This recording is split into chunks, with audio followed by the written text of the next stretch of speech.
So good afternoon, everyone. Welcome to the first day of our virtual risk management conference, where the focus of today's stream is on integrating risk management. This will be our fourth session of the day so far.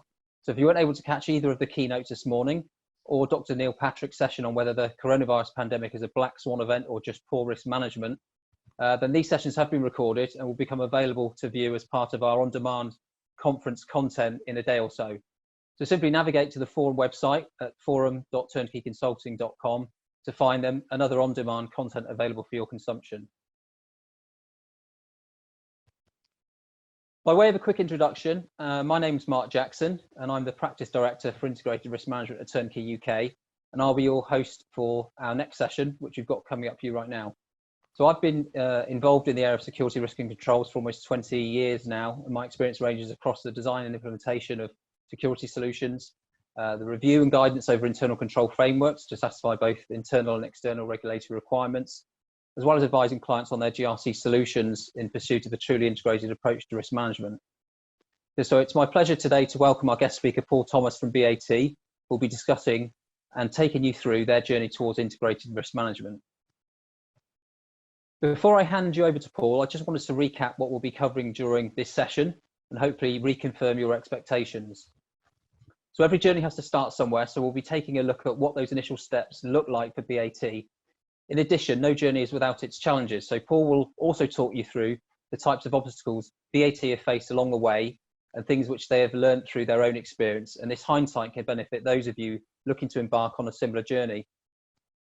As mentioned previously, initial steps only have been taken thus far, but Paul will also provide some insights into BAT's longer-term vision and strategy, with a roadmap to help them achieve their objective of integrated risk management. I'm really excited to host this session, as I'm positive that this topic and associated challenges will resonate with the majority of our audience, and along with some useful takeaways for you all. So the main body of the session shouldn't run any longer than, say, between 20 and 30 minutes, after which we'll have 10 or 15 minutes for Q&A at the end. You'll all be kept on mute throughout the duration of the session, but we'd love to receive any questions that you may have for Paul. And you can post questions at any time during the session using the Q&A facility within the webinar platform. Prefer you to use that. Alternatively, you can use the chat forum as well. We'll also be picking up things from there. I'll be monitoring those incoming questions, and we'll be trying to run through as many of them as we can at the end of the session, as I mentioned previously. And the source of those questions will remain anonymous in case any of you have any concerns about that. So now we've got the housekeeping out of the way. It's time that we got on with the session itself and the reason that you're here. So without any further ado, I'll hand you over to our guest speaker, Paul Thomas. Paul, over to you. Okay, thank you, Mark. You can hear me okay? Yeah, perfect. Yeah, okay. So just to add a little bit more to the quick introduction that Mark did about myself, I've been with BAT for 5 years, ostensibly running the IT internal audit function, but I'm currently on a secondment project managing the implementation of GRC ERM in BAT. Prior to joining BAT, I was actually with PwC, focusing on SAP implementations, and part of my role was to actually lead a number of GRC implementations, both in the UK but also in the US when I was on secondment. That's just a little bit more on myself. So Mark, do you want to go to the next slide? So first, I'd also like to extend thanks to all of you for joining, and I hope you're all sort of coping well with the current lockdown. Okay, so what I'm going to do today is to take you through a number of key topics. You know, I think it's important I talk about what it is about BAT and how that drives our risk landscape. Talk a little bit about the motivation for actually moving to the GRC technology from the current approach. Talk about the key challenges we've had today and how we resolve them. And then just in terms of the project, what are the key considerations we need to think about and lessons learned. And then finally, I've pulled together a sort of a high-level roadmap that talks about what we're achieving through the current phase, but also what we're trying to achieve in the future phases of the project. Okay, so facts about BAT. We're the largest cigarette maker in the world based on net sales. Other key brands that people may be aware of, certainly Philip Morris, Imperial Tobacco, which is a UK-based company, Alteria, and also Japan Tobacco. You know, these all, you know, that doesn't take into account China, which is actually quite a large market, but none of the big tobacco companies have much of a footprint there. When we talk about cigarettes themselves, the leading brand, I think everybody's aware of Marlboro. So that's by far the most smoked brand of cigarettes in the world. Okay, so coming back to the metrics for BAT, BAT is actually quite a large company, but we don't tend to sort of promote ourselves particularly within the market. But its capitalization for last year, at the end of last year, was 73.4 billion, and it's definitely in the FTSE 100, sorry, in the FTSE 10. About 3 years ago, we was actually the third largest capitalized company on the FTSE 100 after Shell and HSB. Last year, the global revenue was 25.8 billion, and that's actually net of duty. So duty tends to make up 2/3 of the cost to consumer. So if you were to add that in, total sales will be approaching probably close to 80 billion pounds a year. So it's not a small company. We employ 54,000 employees globally. So the actual turnover per employee is around half a million pounds. We operate ostensibly around the globe in 180 countries, which we call them markets. Traditionally, we're very much what we call a combustibles business, so cigarettes, cigars, potentially chewing tobacco as well. You know, the business has been around since 1902. But one of the things that, and I'll talk a little bit more about, is this move into what we call potentially reduced risk products, such as vaping, heat not burn, et cetera, et cetera. And we're rapidly building that as a portfolio. So we're looking to do 5 billion of revenue by 2024. So cigarettes themselves realistically haven't changed much in the last 100 years. So the risks tend to stay the same. The only advancements has been things in terms of the filters, moving to sort of plastic space, putting in activated charcoal to reduce the harmful contents in a cigarette. Even when you look at the cigarette itself, if you look very closely at the paper, every so often there's a slightly thicker white band within the paper, and that's been put in there to deal with the fact when people fall asleep, the cigarette continues to burn, it'll get to these pieces of paper and extinguish itself. But as I say, the cigarettes and the combustibles hasn't changed much in the previous 100 years or so. The only other consideration from a risk point of view is obviously smoking is deemed to be, governments tend to want people to reduce the amount of smoking. So on a year-on-year average, the volumes of cigarettes that we actually sell reduces by about 3%. And obviously governments are trying to encourage people to give up smoking, and that's done through the constant, particular regulation, and also, gradual increases in excise. So as an example, some of the regulations that countries come up with. So in France, we had a cigarette brand called Vogue. It was deemed by the French government to make smoking appear slightly sort of sexy or whatever. So they banned us using the term Vogue. Recent things that have come to the fore in Europe is the use of plain packaging. So when you go to a tobacconist or a newsagent to buy cigarettes, or even a supermarket, all of the packets look the same. They've all got plain packaging, and then something else that's come in recently, all has to be behind the display. So the ability to market the traditional side of the business, the combustibles, is very, very minimal. But when you move to the new products like the PRRP, vaping, or products, and also sort of heat not burn, so it's still tobacco stick, but you don't actually set fire to it, you just heat it, which releases the relevant gases that people like to ingest. That's a different sort of thing. We're allowed to advertise, so we very active in terms of social media, using social influencers. As you may be aware, we've also just recently signed a global partnership with McLaren to promote one of our products, which is a vaping product called Vibe, which is the name globally. Now, for certain, when the Formula One season returns, certain races, you'll see the Vibe on the nose cone on McLaren's.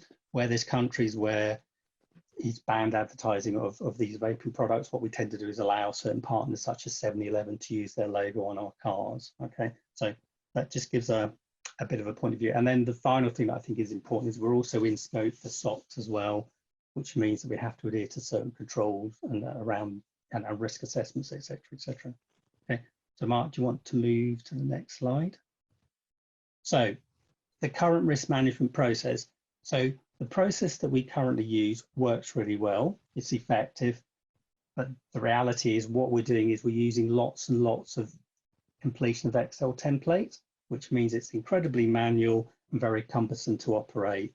And then the other thing is, because it's not held centrally, it's very difficult to get a view across the organization of how we're managing risks, both for the group level, but also how that works going down to end markets as they deal with key risks that I can come on to. So as an organization, we do our risk assessment every 6 months. At the center, we have 50 core group risks, plus we also may have a local risk which could relate to particular regulation, et cetera, et cetera. 50 core group risks tends to be higher than you normally get in a large corporate, but I think that's a reflection of the products that we make and the regulation. Currently, if you add up the number of Excel templates that are being all completed across the organization, I think there's over 6,000 individual templates that are being completed every 6 months. So that means that it's quite a lot of manual effort, and it's probably tens of man years of effort every sort of 6 months to do the cycle. As part of the reporting cycle, all of these Excel templates have to be aggregated up and presented at different risk and control committees throughout the organization. So you would have one at like at an end market, potentially there's end markets that cluster together, and then at a regional level, and then eventually up at the sort of corporate level. So there's quite a governance process behind that. And then part of that is it's not just the completion of the risk templates. You also need to visualize and produce what's called a heat map, which I presume everybody's aware of. It shows a summary of the risk, which are high probability, high impact, down to low impact, low probability. And then the other thing to bear in mind as well, it's incredibly challenging to capture any new or emerging risks. So the recent COVID-19, it took a little bit of a time for us to analyze and understand how we were coping with COVID-19 as an organization, both at the group level, but also understanding from each of the end markets what they're doing in terms of responding to the threats around COVID-19, and how we would start thinking about what's the new normal and what would happen when we came out of the lockdowns. So what I then want to talk about, what I want to talk now is, so I think within the business, it was recognized it was an incredibly manual and inefficient process. So what we then determined as an organization is, if we're going to actually look at automating these processes, what were the key business requirements that we were looking to achieve? And I've listed the three main ones here. The first one was actually having a centralized real-time system.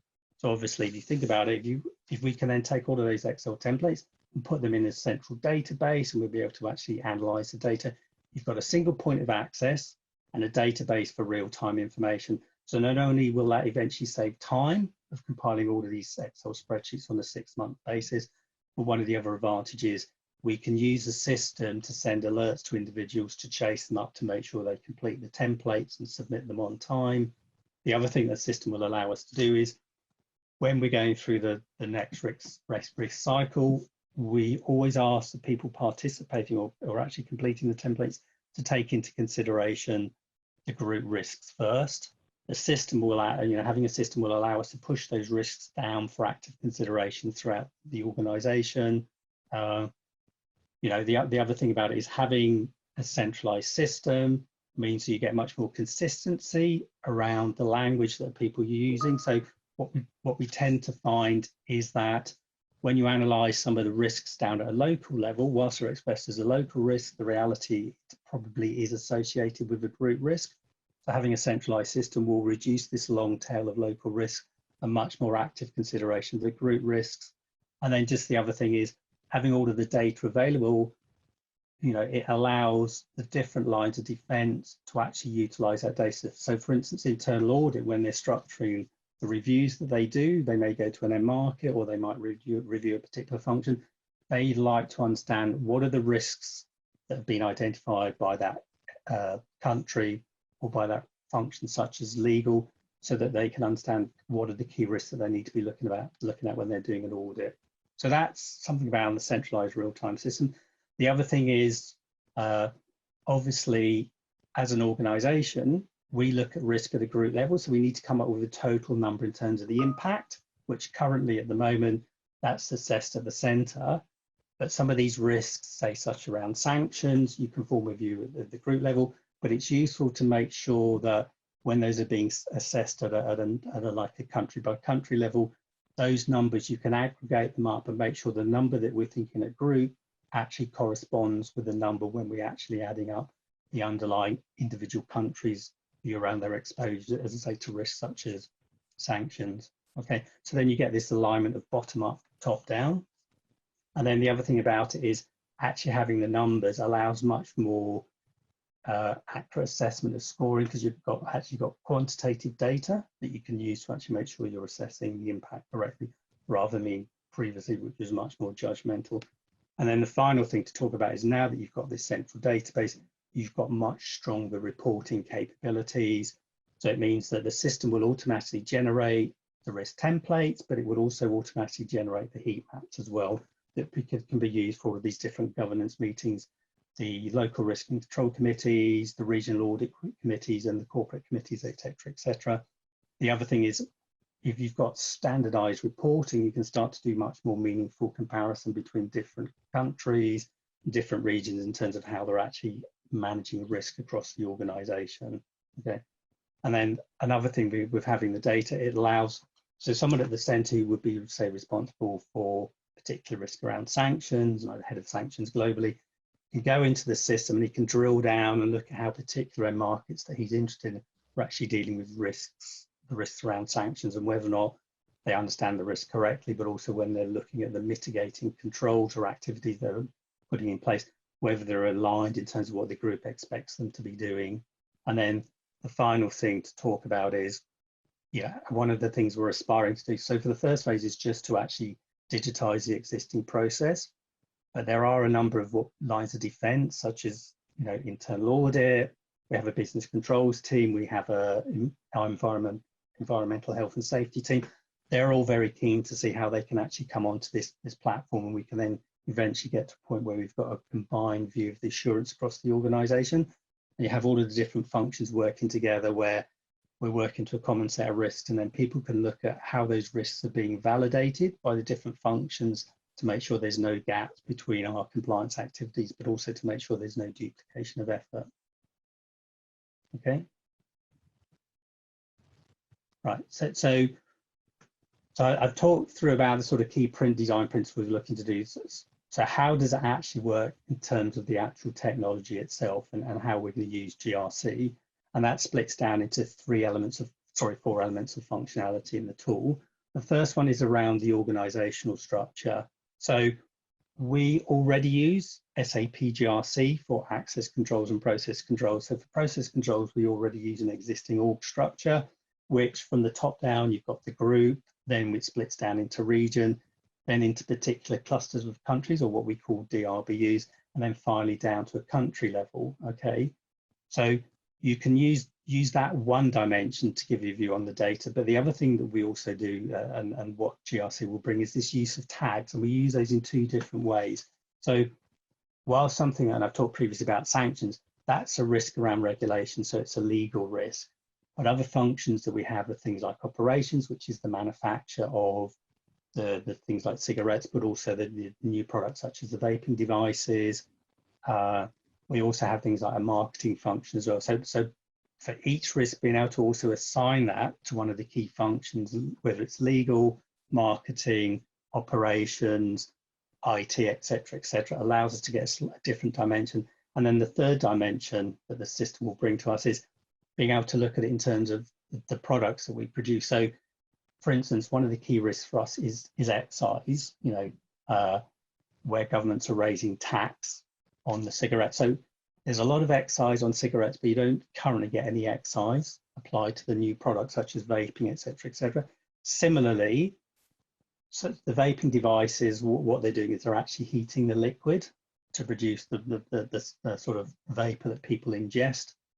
There has been certain issues around things like batteries catching fire, etc. So what we want people to do is, when they're expressing a risk, we also like to get the views whether it relates to the traditional side of the business, so the combustibles, etc., or it relates to the new categories or the PRRP products that we're making around vaping or heat not burn as well. So having those three dimensions allows us to get a much better view on the data. The second thing is, what we're looking to do for future phases is, whilst we might call out mitigating activities that we're undertaking, theoretically, those are the controls we would expect to be in place. But we also have other teams within BAT that using other elements of the system, such as SAP process controls, we're actually documenting where they've been testing those controls. So for future phases, we want to bring that together to show that people that own the risks or manage the risks, that actually mitigating activities they've identified to be in place are actually working. If they're not working, help them identify what other mitigating activities they need to put in place to reduce the risk. And then obviously, when we talk about the future phases in terms of org structure and the tags, we need to make sure that when we're designing that now, it's future proof for subsequent phases of the project. And then the thing that I referred to in the previous slide is having these structures also allows us to send automated workflows to people to warn that they need to complete their risk templates within the next week, 3 days, etc., to chase them up to make sure they complete their tasks on time. Okay. The other thing that the system provides is a digitization of the existing risk template, which is great. Now, previously people would just update the Excel template in a hurry every 6 months. With the system, they're able to do it much more real time.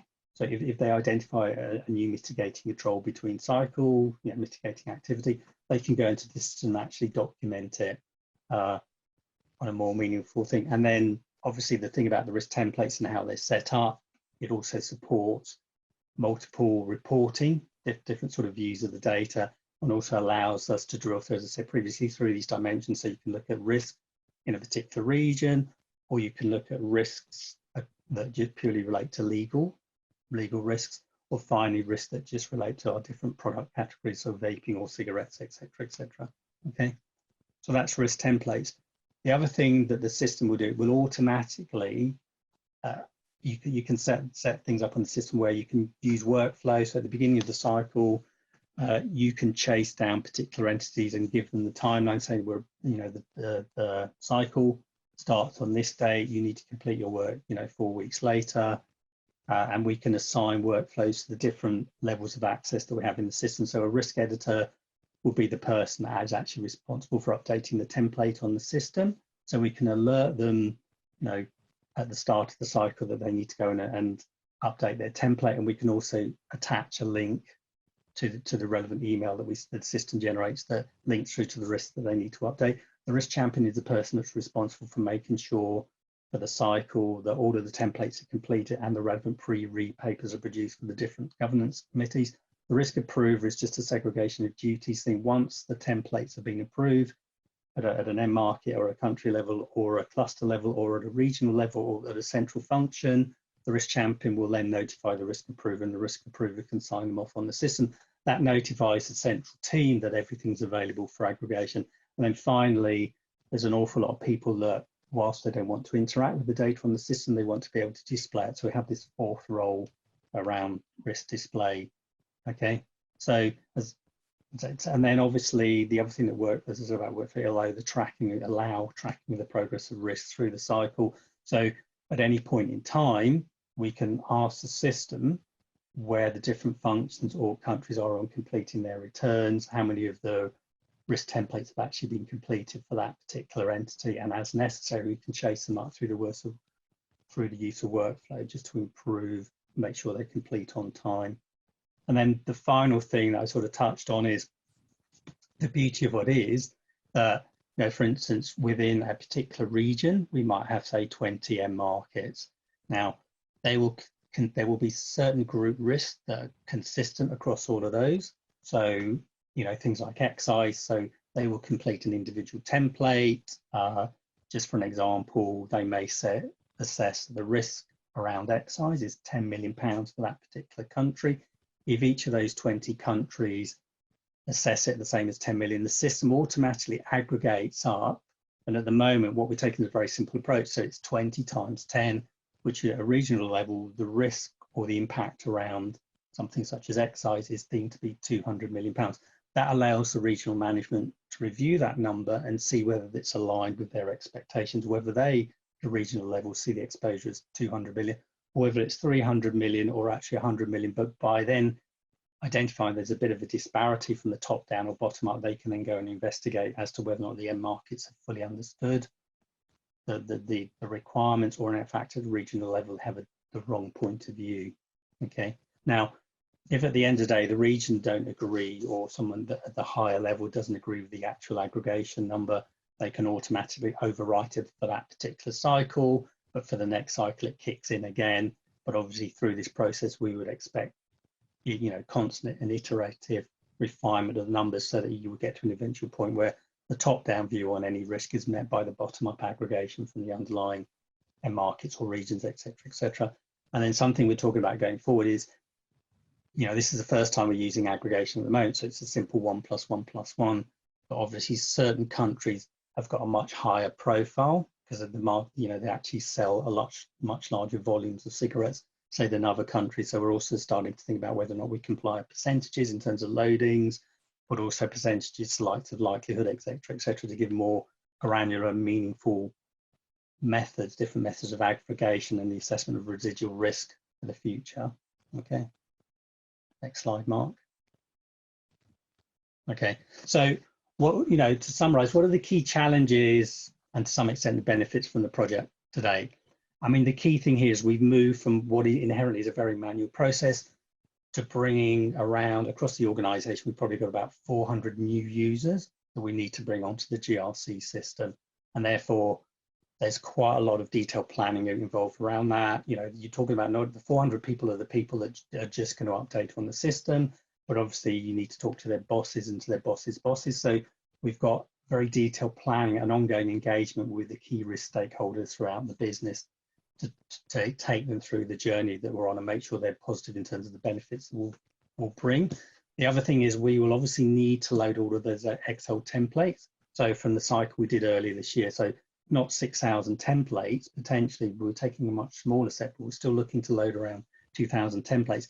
That is pretty well a full-time effort. So on the project, we've got someone full-time dedicated to that.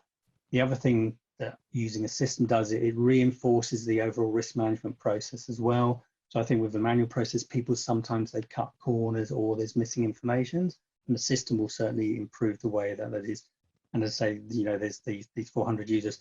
The other thing that the benefit will bring is bringing all of these compliance teams onto an integrated system.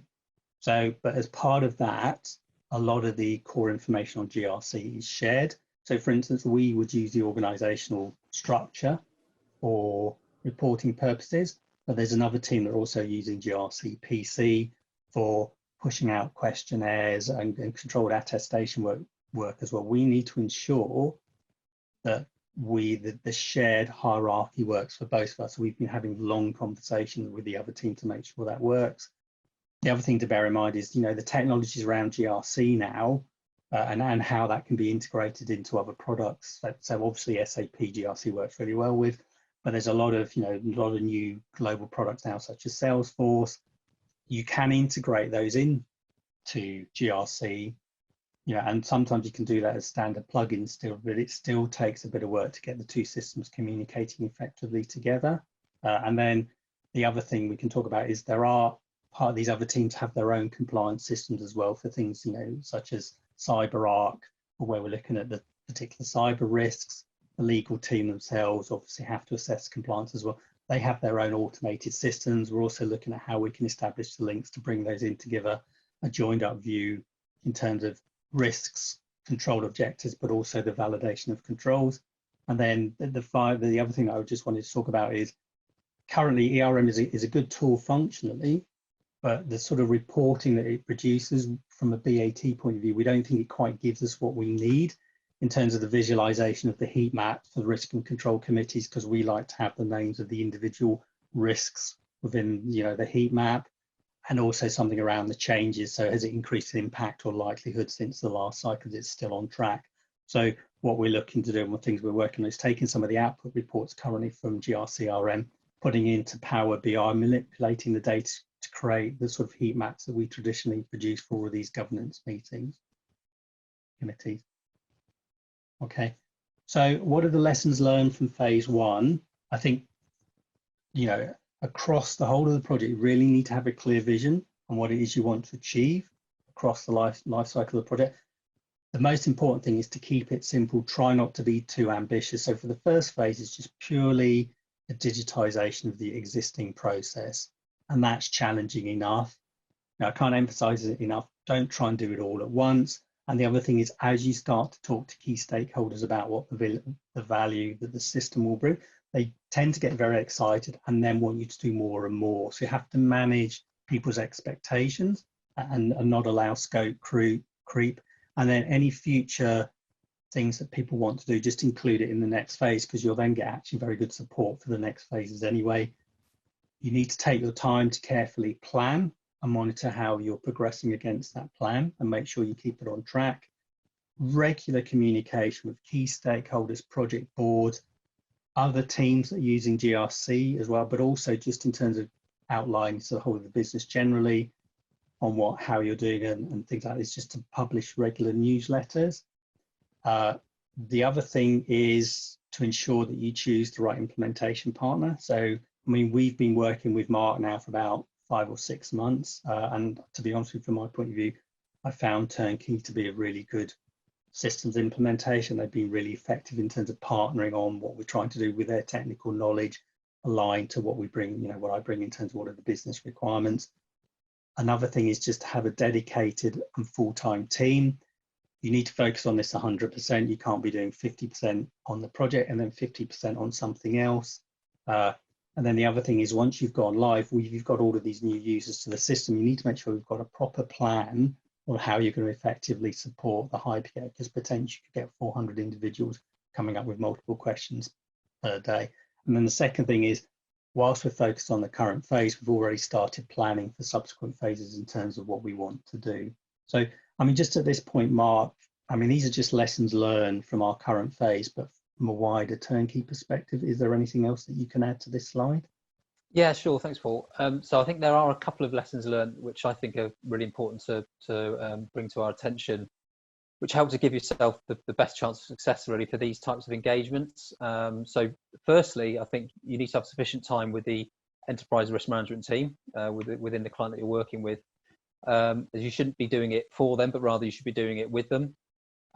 So where possible, it's highly recommended from our point of view that you have at least one key representative from the client's ERM team that are dedicated, or at least on a part-time basis, to the project, and then simply become one of the project delivery team who you work alongside throughout the engagement. So we're fortunate enough to have had you performing that role as part of this particular engagement for BAT. The benefits of doing so are that you have a sort of key point of contact for all queries to be channeled through. They can become your main conduit to the business stakeholders as well. So by that I mean like the network of risk champions or managers throughout the organisation that you need to engage with. This ERM representative also will know and understand the current ERM processes, that you're able to continuously ask questions outside of formal workshops and be able to design the solution with current working practices in mind. So it's always used to have that kind of constant sort of sounding board. And the other key benefit is that this representative could become like a super user, as they've been involved in the technology as well as the process side of things from the very start, so they can really help with getting the client to accept the system as part of the BAU activities going forward. And just one other sort of key lesson learned for me, which is worth raising, is that you need to sort of quickly find the links between the taxonomy and terminology used in the technology or product compared to what those terms mean for the client itself. It can really help with the system adoption and general business change management if you're able to tweak and customize some of the smallest of details to help weave some common threads between the current ways of working for an organization and the expected new ways of doing things. I know that we've done that quite a bit of that with your implementation, Paul, so just to help ensure that the transition is as seamless as possible by using familiar terms within the SAP risk management solution itself, rather than making use of the out-of-the-box language, which would otherwise be quite confusing for BAT's end users. So I think these are two sort of key kind of lessons learned, which I wanted to bring forward as part of that. Yeah, I certainly the taxonomy, where GRC uses certain terminology that we use fundamentally different within the business, product categories. Mm-hmm. When we talk about cigarettes and new categories, so there was quite a lot of customization or changing of names that we had to do, as you say, to the standard SAP GRC out of the box solution. Okay, so did you want to? That's it, right? So the final slide that I just want to talk to is just sort of like an indicative roadmap particular to BAT where we are. So I've sort of broken it down by the 3 phases. So say the first phase, we've tried to keep it very simple. It's about digitization of the existing manual risk management process, but obviously because SAP's got some additional features and functions, we wanted to try and put as many of those in as we can in this phase, but also to make sure that we embed that in the normal BAU ways of working. So even though it's just purely a digitization, that has presented quite a lot of challenges for us. But what I've done here is I've also, in terms of what are the key activities to achieve that, but I've tried to split it out in terms of at a process level, a technology level, and a people level. So, through the use of the technology, it allows us to revise and look at how we can create more efficiency in the current risk management process, but how do we reflect that in the documented ways of working?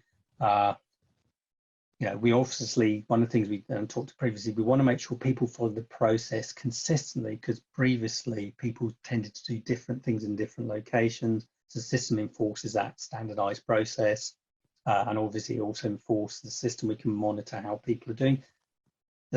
From a technology point of view, the RM system, this is what I've been talking about, is just digitizing the current process.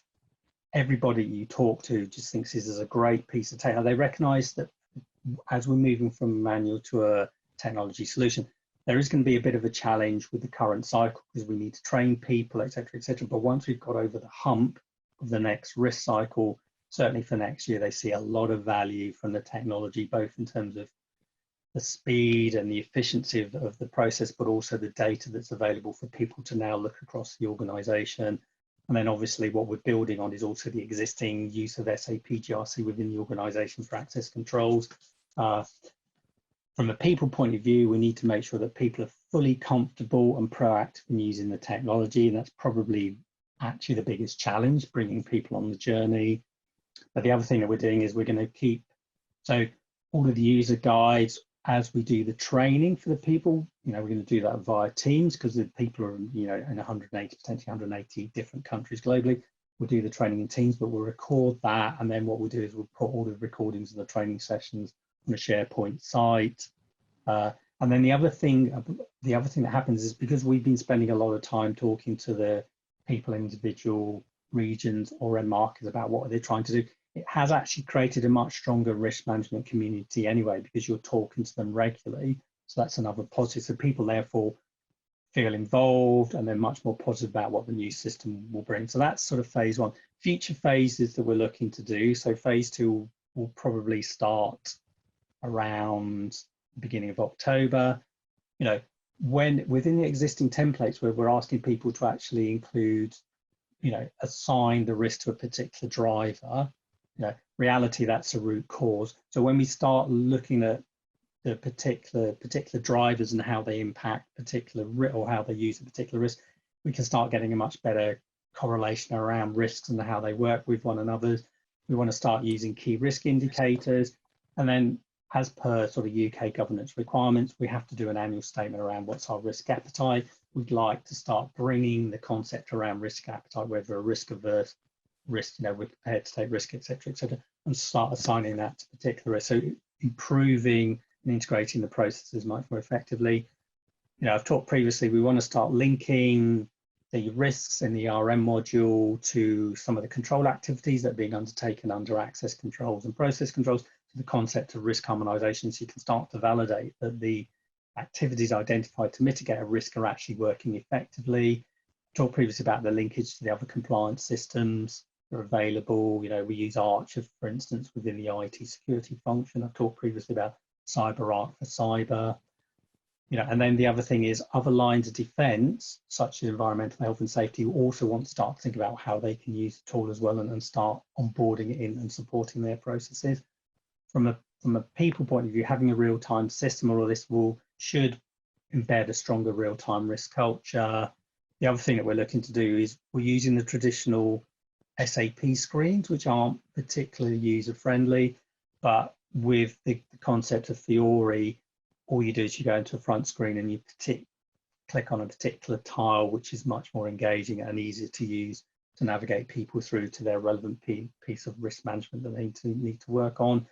We're going to continue to work on these Powered BI dashboards so that we can provide different end markets and the regions with their own view of the data, so they themselves can go in and drill down and start producing their own graphics, etc., for all of these governance meetings. So the phase 2 is about expanding the use of the risk management system by the business and to document. At the moment we're just talking about the entity level risk, but much more around the transactional processing risk as well, and actually including the testing of some of the mitigating controls. Future phases, which is further digitization of the process, but very much taking into account feedback from key stakeholders, and even people down at the end market level, what they want the system to do and how we can build that into future phases. A lot of trying to migrate all of the second line of defense teams onto using GRC, so they're all working on the one system. And then obviously we can look as part of that is to build in the further compliance related activities that we've got in BAT. From a technology point of view, we've talked about Fiori. We're looking at, as an organization, we're moving now to HANA, and can we actually move this onto a HANA database for much quicker real-time reporting? And then the other thing that we use is we have a lot of other tools that we use from an audit and compliance point of view, one of which is the Solonis tool, which is around process visualization, data mining, to show how the system's being used. What we're talking about there is starting to link the risk and control activities onto the Solonis process maps, and then doing some real-time evaluation of whether or not risks are being managed effectively and controls are working effectively. And then from a people point of view is to get all of the compliance functions to really embrace the technology and use it as a holistic point of view and a point of reference for risks and controls. And then obviously we would, for instance, because we're subject to SOX, we can start sharing the output of the tools with key people that look at what we're doing. So for instance, the external auditors, KPMG, but we've also, sometimes we get visits from the PCAOB in the US, and this helps us demonstrate compliance with SOX on all of the other regulations that we want. So finally, what we're trying to do ultimately is this centralized ecosystem with shared data and cooperation across the lines of defense, within BAT, but also having real-time use of the system and real-time reporting, which we can then use to show any gaps in control activities, but also if there's any emerging risk hotspots. So that's all from me. Thanks so much for that, Paul. That was a really valuable insight into BAT's journey so far, including the drivers for change, those sensible first steps to take as you build a foundation for integrated risk management, how to overcome some of the challenges encountered along the way, as well as the next steps as part of a wider integrated risk management roadmap. We've had quite a bit of activity on the Q&A facility during the session. That's good. Which is good, yeah. Yeah. So I'll read out some of these questions for you to have a stab at, Paul. So if I just go from the top down. So to what extent are control operators within the business aware of the risks they are addressing? It's a good question. I think that they perform their roles very effectively, but I think there could be better visibility of the reasons why they operate that control. So I think what the system will do is they'll be able to say, when I'm doing this control testing or I'm operating the control, this is how it relates not only to like at a granular level in terms of you're testing something relating to SOX, but how it relates to a key risk within the organization. So even if you're just testing something, say in an SAP system around authorization of invoices, that's still important, it's a risk such as sanctions, et cetera, et cetera. So I think the system will give a much more meaningful understanding to the control operators of actually all of the risks that their work is supporting. And certainly I think there's improvements that can be made to give better visibility around that. I guess it's worth pointing out that the particular implementation project that we're working on at the moment is actually centered around the enterprise level kind of risks. Yeah.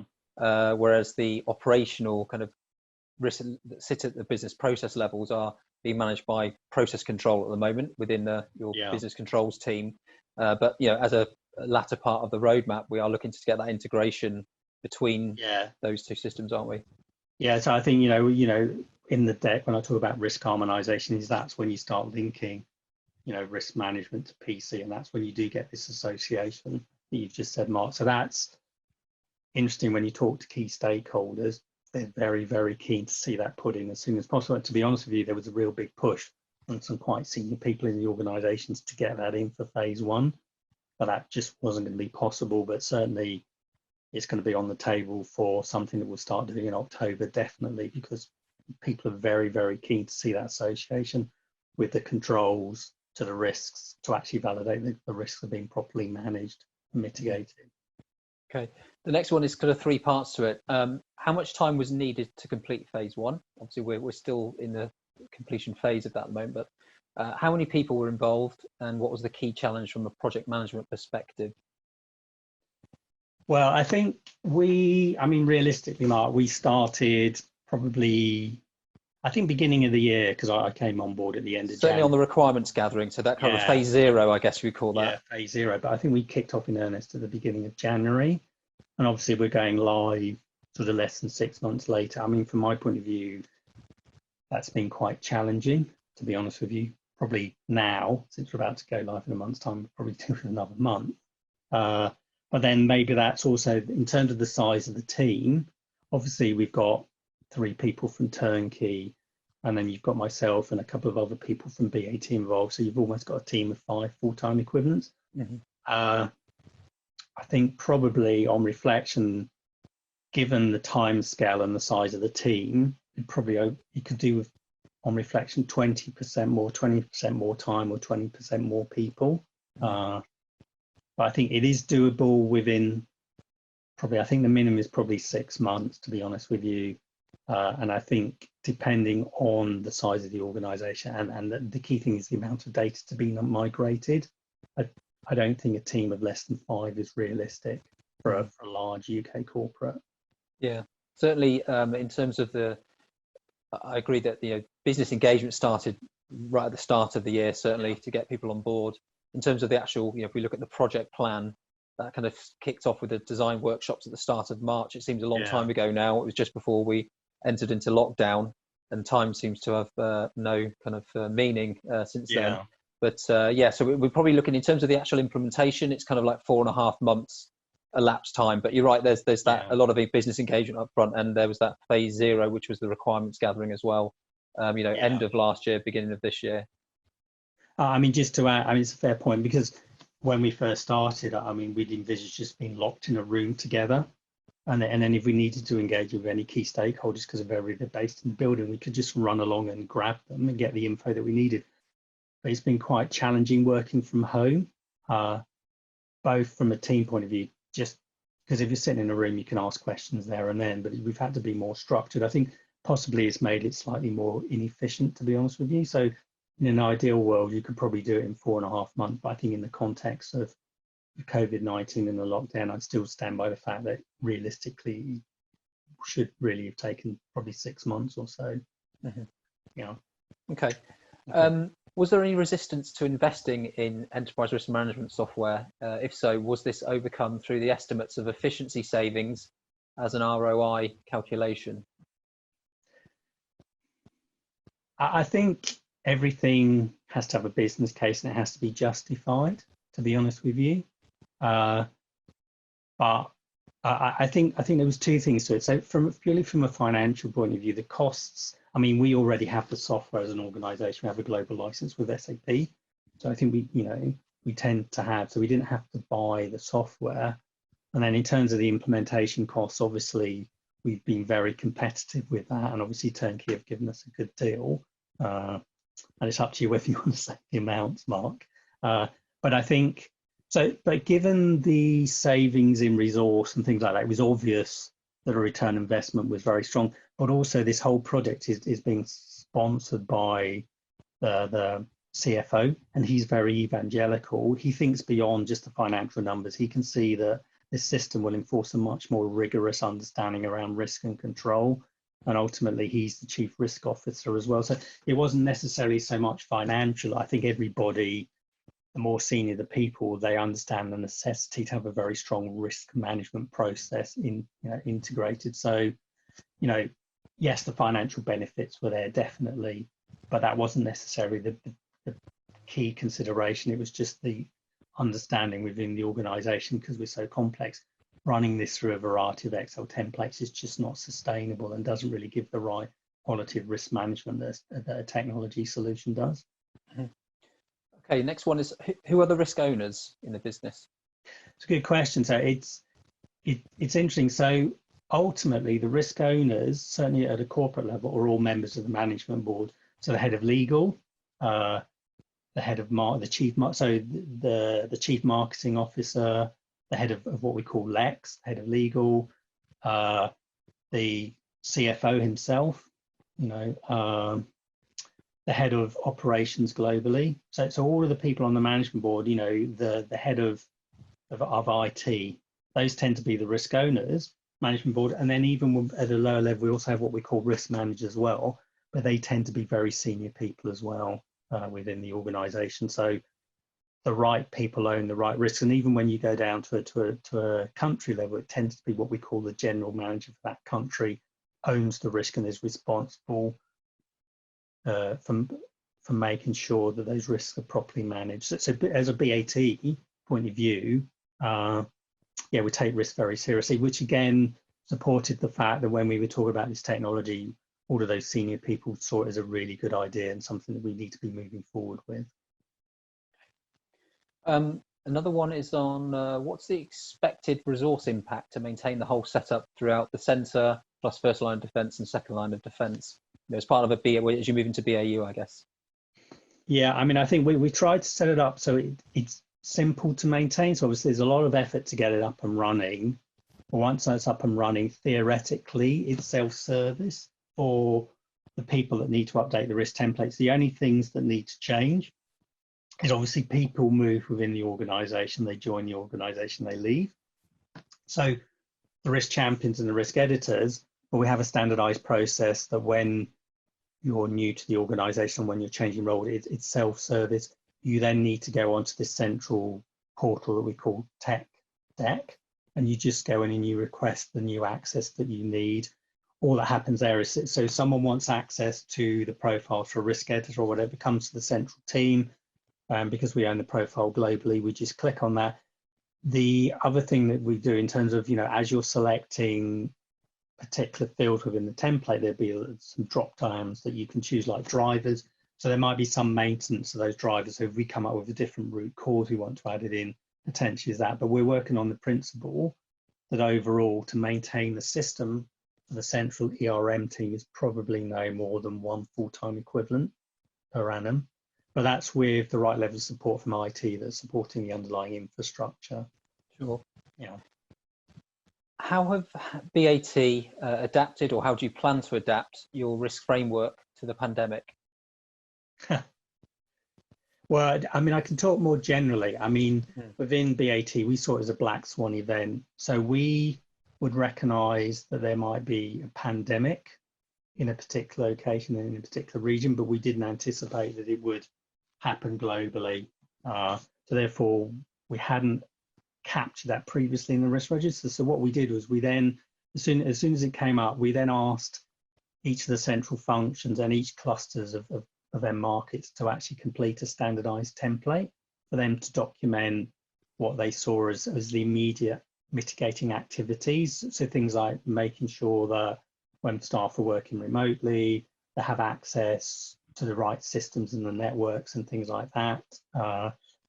Making sure that we're giving them the right support, making sure that people in the factories, they have the right PPE equipment, restricting access to sites. So we did an initial assessment to deal with the immediate effect, but what we're focusing now more on is around, what's the new normal? So we talk about this concept to return to site, and what does that mean? So we asked the people to fill out a template, but now we've moved on from that, and what's happening is people are assessing more the impact on COVID on the existing risks.